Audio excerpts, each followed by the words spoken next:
वाहिगुरु। सवैया तन के बल ने अब पीठ दई, अर हार परे दृग बाल संगाती। अब कवि जी कह रहे हैं कि तन के बल ने, अब तन का जो बल है, शरीर की जो अवस्था है, शरीर की जो जान है, उसने अब पीठ दे दी है। भाव कि अब शरीर में जान नहीं रही, बुढ़ापा आ गया है।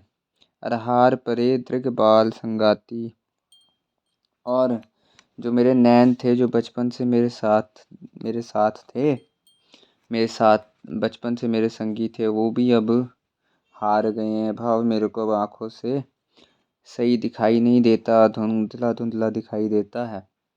तज के एह लोक बिखे हमको, चल आप गए सुरलोक सजाती। मेरी जाति के बचपन से जो मेरे साथ रहने वाले लोग थे, वो मेरे को छोड़कर इस संसार को त्याग कर चले गए हैं, और देवताओं के लोक में उनका स्वर्गवास हो चुका है। जगमीत सखा मुख फेर गए। संसार में जो मेरे दोस्त थे, मेरे मित्र थे, वो सब मुंह फेर के चले गए हैं। अब वो मेरी तरफ देखते तक नहीं। अब सेवक नाए ही पूछे मम बाती, अब मेरे सेवक भी, दास नौकर भी हैं, वो भी अब मेरी बात नहीं पूछते। मम आहे पलांगम हे तृष्णे, इक तू मम संग रही दिन राती। हे तृष्णा, सप दे दीवांग सांप की तरह तू हमेशा मेरे साथ रही। बस एक तू ही है जो मेरे को छोड़ के नहीं जाती। भाव शरीर इतना जीर्ण हो गया है, दिखता अब मेरे को है नहीं। मेरे सखे संबंधी दोस्त सब छोड़ के चले गए, पर हे तृष्णा, तू मेरे को छोड़ के नहीं जाती। तू अभी तक मेरे साथ लगी हुई है। अगर तू और की तरह चली जाती, और सगे संबंधियों की तरह चली जाती तो अच्छा था। सवैया दृग जोत घटी, कट है लटकी पलटी, सब देह न राम संभारे। अब मेरी दृग जोत घटी, अब मेरी आंखों की जोत घट चुकी है। कट है लटकी, मेरी कमर जो है अब वो लटक गई है। भाव मैं कुबड़ा हो गया हूँ। इधर इतना तक कि मेरी पलटी सब देह, मेरी सारी देह की सुंदरता जो है पलट के अब कुरूपता में चली गई है। पर फिर भी न राम संभाले। फिर भी मैंने परमात्मा के नाम को नहीं संभाला, चेते नहीं करा। कर मैं लकुटी न उठी करते, धर्माहे लटी सुमहाबहारे। अब वृद्ध अवस्था में क्या हो गया, कर है लकुटी, हाथ में मेरे सोटी आ गई है, लकड़ी आ गई है। ना उठी करते, वो भी मेरे हाथ से नहीं अब मेरे से उठती। कहीं किधर जाता हूँ तो मेरे से वो लकड़ी भी नहीं उठती, मेरी सोटी भी नहीं उठती। दरमाहे लटी सुमहाबहारे, वो भी धरती में गिर जाती है, मेरे से चुक्की नहीं जाती। अब मैं बहुत ही महाबहारे, अब मैं बहुत थक गया हूँ। जब बालक थे तब खेल मते, जब मैं बालक था तब तो मेरा जो मत थी वो खेल में लगी हुई थी, खेल खेलने में। तरुणापन मैं शुभ कार्य बिगाड़े, जवानी में आके मैंने सारे चंगे कार्यों को बिगाड़ दिया। अब और न ओट ने हारत हूँ, अब मैं और कोई ओट नहीं देख सकता, और कोई ओट अपने कर्मों की, अपने बल की, अपने से मैं अब कोई भी सहारा नहीं ढूंढ सकता। अब मेरे अंदर इतना बल नहीं रहा। शरणागत हों जल भूधर तारे, अब मैं बस आपकी शरण में आ चुका हूँ। हे ऐसे परमात्मा जिन्होंने पत्थर को भी समुद्र में तार दिया, ऐसे करुणा निधान दीना बंधु, मैं आपके शरण में आ चुका हूँ। अब आप ही मेरे को तार दो, जैसे आपने पानी के ऊपर पत्थरों को तार दिया था। सवैया जब जोबन था जन प्रीत करे, अब जारठ माए भय सब खारे। जब मेरे में जवानी थी, जब जवान अवस्था थी, वो सारे मेरी सुंदरता करके, मेरी कमाई करके, पैसे करके सब मेरे साथ प्रीति करते थे। पर अब जब बुढ़ापा आ गया है, अब मेरी अवस्था जीर्ण शीर्ण हो गई है, मैं किसी काम का नहीं रहा, तो अब सब जो हैं वो मेरे से खारे हो गए हैं। अब मेरे को कोई पूछता तक नहीं, पानी तक नहीं पूछता। न है अधिकार कछो तुमरो कर, लै लकुटी बहु मोरे द्वारे। अब मेरे को कहते हैं मेरे परिवार वाले कि भाई अब तुम्हारा किसी भी चीज़ में अधिकार नहीं है बोलने का, अब तुम बूढ़े हो चुके हो, अब हाथ में लकड़ी लेके तुम मेरे द्वारे पे बैठ के चौकीदारी करो। इम भाकत है करुणा इन भाकत है करुणा निधि राम, परो तू करे कहे यह पाद पसारे। हे करुणा निधि, करुणा के समुंदर राम जी, मेरे परिवार वाले अब मेरे को बोलते हैं कि अगर अगर मैं थकावट करके कहीं पे पड़ जाऊं, किसी मंजे के ऊपर, पलंग के ऊपर पड़ जाऊं, तो आके मेरे को कहते हैं कि ये पैर तुम पसार के लंबे करके बस सोते ही रहते हो, कोई काम नहीं करते। अब और ना ओट निहारता हूँ, अब मैं किसकी ओट को निहारूं, मैं किसी की भी ओट को नहीं निहारता। जिन पुत्रों को मैंने पाला, जिन बच्चों को मैंने बड़ा करा, वो भी मेरे को टॉन्ट करते हैं, मेरी सेवा नहीं करते, तो अब मैं किसकी ओट निहारूं। हे करुणानिधि राम, शरणागत होकर मैं आपकी शरणागत हुआ हूँ, मैं आपकी शरण में आया हूँ। जैसे आपने इस समुंदर से में पत्थरों को तैरा दिया था, ऐसे ही आप मेरे को इस भवसागर से पार लगा दो। सवैया अब जाठर मैं तन क्षीण भये, अर दूर भये दुख, दूर भये मुख दांत हमारे। अब बुढ़ापे में मेरी अवस्था कैसी हो गई है, शरीर जो है वो मेरा क्षीण हो गया है, कमज़ोर हो गया है, और दूर भये मुख दांत हमारे, मुंह में जितने मेरे दांत थे वो सब खत्म हो गए हैं, अब दांत नहीं रहे। जन मोह को भोजन सोए धरे, अब जो मेरे परिवार के लोग मेरे आगे भोजन रखते हैं, घर भीतर जो कुछ पावक जा रहे, जो कुछ आग में सड़ चुका है, जल चुका है, उसको लाके वो भोजन मेरे आगे रख देते हैं, और वो मेरे से खाया नहीं जाता क्योंकि मुंह में दांत नहीं है। तो मुख ते कछु बाकत हो जब ही, और जब मैं कुछ मुख से बोलता हूँ कि भाई ये मेरे से भोजन खाया नहीं जा रहा क्योंकि ये बहुत सख्त हो चुका है जलने से, तो तू कहे तो कहे न है तह पूप सवारे। तो इस मेरे को कहते हैं भाई तुम्हारे लिए हमने कोई पूड़े तो बना के नहीं रखे हैं, तुम्हारे लिए हमने कोई बढ़िया व्यंजन तो बना नहीं रखा, जो है घर में वही खाना पड़ेगा। अब और ना ओट निहारत हूँ, अब मैं और किसकी ओट निहारूं।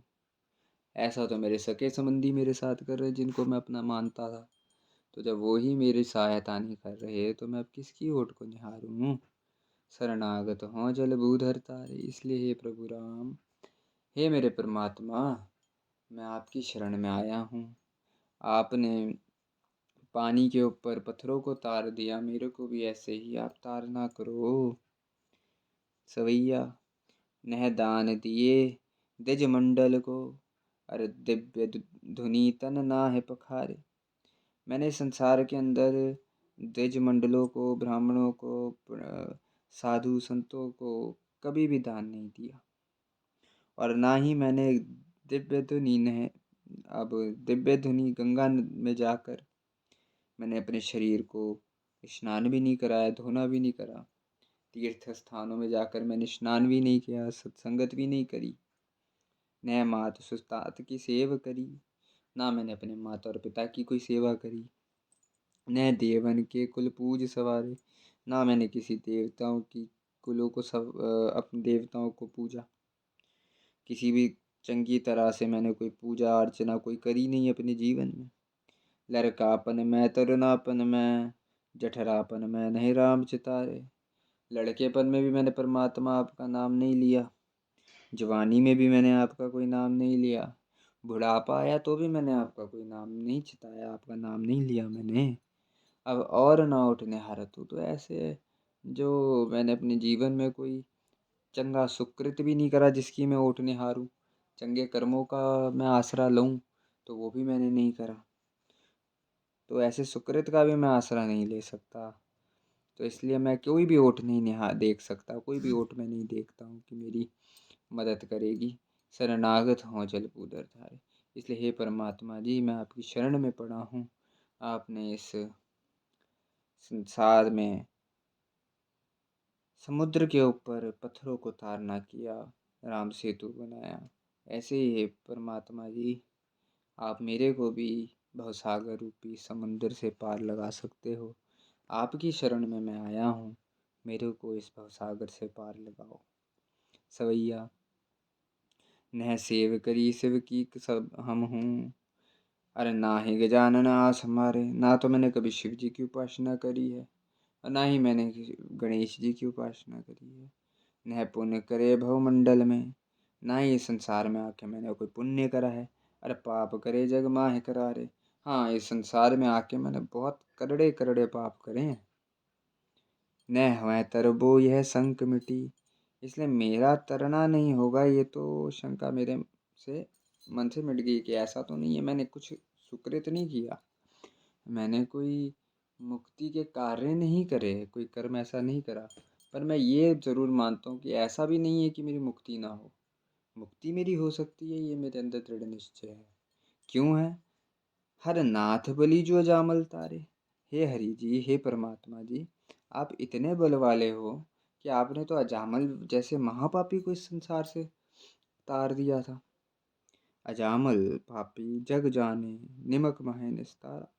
जिस अजामल पापी को सारा जग जानता था, जिसने अपने जीवन में लुटेरा एक वैश्या के साथ ब्याह करके जंगल में रहने लगा, अपने आप को पालने के लिए जिसने लुटेरा बन गया जो, तो ऐसा लुटेरा, ऐसा पापी मनुष्य जामल, महापंडित होने के बावजूद भी, जानते हुए कि ये जो कर रहा है वो कुकर्म है, वो गलत कर्म है, ये जानते हुए भी जिसने पाप किए, ऐसे महापापी जामल को भी आपने तार दिया उसके एक बार नारायण कहने पर। तो ये तो मेरे अंदर से शंका मिट चुकी है कि हाँ, मैंने इस दुनिया में कोई कर्म अच्छे नहीं करे हैं, पर मेरी मुक्ति नहीं होगी, ऐसा मैं नहीं मानता। आप इतने बली हैं, आप इतने बलवान हैं, आप इतने सामर्थ्यवान हैं कि आपने जामल जैसे महापापी को भी तार दिया। अब और ना ओट निहारता हूँ, इसलिए हे परमात्मा जी, मैं कोई भी ओट नहीं निहारता अपने कर्मों की, अपनी भक्ति की, अपने, क्योंकि मैंने कोई चंगे कर्म नहीं करे, मैंने कोई भक्ति नहीं करी, तो मैं इनकी ओट निहार ही नहीं सकता। मैं अपने परिवार की ओट नहीं निहारता, मैं किसी की ओट नहीं निहारता, मैं सिर्फ एक आपकी ओट निहारता हूँ। मैं सिर्फ आपको देखता हूँ। आपकी शरण में आ चुका हूँ, शरणागत हो जल भूधर तारे। इसलिए मैं आपकी शरण में आ चुका हूँ। और आपकी शरण में आने से क्या हुआ, जैसे समुद्र पे आपने पत्थरों को तैरा दिया, ऐसे ही मैं आपकी शरण में आया हूँ। मेरे को भी इस भवसागर से पार लगा दीजिए। दोहरा रे मन पालन शील को, आपद अनापद माहे। हे मेरे मन, विपदा हो या सुख का समा हो, आपद या अनापद, विपदा या सुख का समा, दोनों समय में तू किसकी पालना कर? पालनशील को। शील शांत स्वभाव का पालन कर, जत सत का पालन कर, सदा करो सुख को लहो। जो हमेशा शील स्वभाव का पालन करता है वो सुख को प्राप्त होता है। तन लौ डारो नहीं। ये शरीर जब तक है तब तक शील स्वभाव को, शांत स्वभाव का त्याग ना करो। जेकर शरीर की बाजी भी लगानी पड़े तो भी लगा दो, पर शील स्वभाव को त्यागना ना करो। सवैया भवमंडल माहे सुशील फले, पुन शील प्रलोक बिखै फल जाए। इस भवमंडल में, संसार में सुशील, चंगा और शांत स्वभाव, श्रेष्ठ स्वभाव ही फलता है। फिर पुन शील प्रलोक बिखे फल जाए, और फिर शील स्वभाव जो है परलोक में भी फल देता है। चंगे स्वभाव वाले का लोक में भी इज्जत है और परलोक में भी इज्जत है। जगशील को पालन उत्तम है। इस संसार में शीलता का पालन करना श्रेष्ठ है। तन आपद ते नह शील गवाए। इस शरीर पे जब भी आपदा आए फिर भी कभी भी शीलता को ना गवाओ। अपने शांत स्वभाव को कभी मत गवाओ। तन धार रहे जग भीतर जो, जेड़े भी प्राणी संसार के अंदर शरीर को धारण करके आए हैं, मन कौन है नहीं जो दुख पाए। ऐसा कौन है हे मन बताओ जिसने दुख को प्राप्त ना किया हो। नृप पांडव से बन माहे उसे। जैसे अब आप दृष्टांत दे रहे हैं कि भाई पांडव जैसे जो राजा पांडु के पुत्र थे, हस्तिनापुर के राजा के पुत्र थे 5 पांडव, उनको भी जंगल में जाके बसना पड़ा। जिन केहर होवत नीच सहाय, जिनके तो सहायक ही श्री कृष्ण थे, जिनके तो मित्र ही श्री कृष्ण थे, हमेशा जिनको गाइडेंस देने वाले, जिनके गुरु श्री कृष्ण थे, उनको भी वन में जाके बसना पड़ा। तो हे मन मेरे को बता, इस संसार में किसने दुख को प्राप्त न किया हो। सवैया जे नाम उच्चारत दुख मिटे। जिनका नाम उच्चारण कर लेने से दुख मिट जाता है, जिनका एक नाम उच्चारण कर लेने से दुख मिट जाता है, वह राम गए पद सोबन माहे। वो श्री रामचंद्र जी महाराज जब त्रेता युग में आते हैं तो वो भी जंगलों में जाके, उन्हें भी वनवास हो जाता है, उन्हें भी जंगल में जाना पड़ता है। मथुरा तज कान बनी अपदा। अब जब जरासंध के साथ युद्ध हुआ कृष्ण जी का मथुरा में, जब उन्होंने कंस को मारा और जरासंध ने और कालयवन के साथ जब जंग हुआ है कृष्ण जी का, उन्हें मथुरा छोड़ के जाना पड़ा। तो उनको भी मकरंद ऋषि जिस पहाड़ में थे उस गुफा में जाके सोना पड़ा, पत्थरों पे उनको भी जाके सोना पड़ा। तो ऐसे श्री कृष्ण को भी अब के ऊपर जब मुश्किलें पड़ी तो उनको भी जाके गुफा में पत्थरों में सोना पड़ गया। बलबीर पिता रघुबीर पिता दुख लोग समान लहे भव माही। बलबीर पिता, बलभद्र के वीर श्री कृष्ण जी, उनके पिता वासुदेव जी, अतः रघुवीर पिता रघुवीर, रघुओं के वीर श्री रामचंद्र जी, उनके पिता दशरथ जी। दुख लोग समान लहे भव माही, उन्होंने भी दुखों को सहा। अपने वासुदेव जी के 6 पुत्रों को, 6 बेटों को उन्हीं के सामने कंस ने मार दिया। वासुदेव देवकी को जेल में रखा। इतना दुख उन्होंने सहन किया।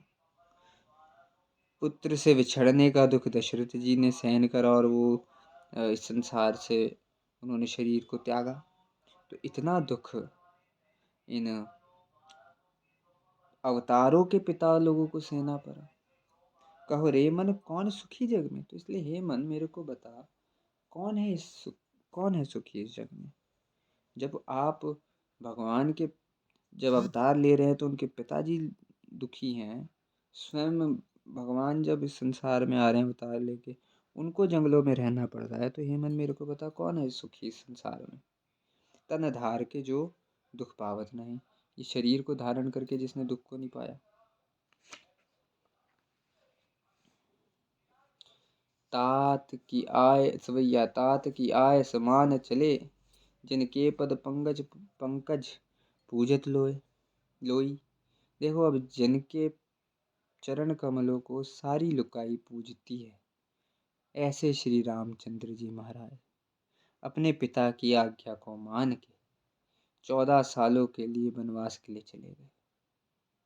राज विभूति तजी क्षण में, एक क्षण में सारी राज विभूति छोड़ दी। वन को निकसे जननी भौरोई, जंगल को चले गए। उनकी माता जननी, माता कौशल्या जी कितना विलाप कर रही है, कितना रो रही है। और न फिरे पुर को हरजू, भगवान रामचंद्र जी तब भी अपने नगर अयोध्या की तरफ नहीं मुड़े। जब भ्रात गहे कर मैं पद दोई, जब उनके भाई भगत जी और शत्रुघ्न जी हाथ जोड़ के उनके पास चित्रकूट में आते हैं और बेनती करते हैं कि रामचंद्र जी महाराज आप वापस चलिए, वापस नगर अयोध्या में आई है तो कहते हैं नहीं, पिताजी की आज्ञा है 14 साल वन में रहना, तो हम 14 साल वन में ही रहेंगे। धर्म बराबर राज नहीं, क्योंकि धर्म के बराबर राज नहीं है। पिता का दी हुई आज्ञा कि 14 साल वन में वास करो, वो मेरे लिए धर्म है। रघुकुल रीत सदा चली आई, प्राण जाए पर वचन ना जाए। हमारे पिता ने माता कौशल्या को वचन दिया था, उस वचन की पूर्ति करना हमारा धर्म है। क्योंकि माता ने पिताजी से ये वचन लिया कि राम को आप 14 वर्षों का वनवास दीजिए, तो इसी ऐसे ही माता कैकेयी को जो वचन हमारे पिता ने दिया, उस वचन को हम निभाएंगे, वो हमारे लिए धर्म है। तो इसलिए इस धर्म के बराबर अयोध्या का राज नहीं है हमारे लिए। यह सूचक राम सनातन जोई, और ये धर्म को निभाते हुए धर्म के सूचक श्री रामचंद्र जी महाराज पुरातन रीति से उन्होंने अपने भाई को जानना करवाया कि विपदा के समय भी जो अवतार हुए हैं, उन्होंने धर्म को नहीं त्यागा, धर्म का त्याग नहीं करा। क्योंकि धर्म ही मनुष्य का आधार है, जीवन का आधार है। और उन्होंने रामचंद्र जी ने अपने भाई को यही शिक्षा चित्रकूट में भरत जी महाराज को दी। और यहाँ पे 10वें बाबरा अमृत की हम करते हैं। वाहिगुरु जी का खालसा, वाहिगुरु जी की फतेह।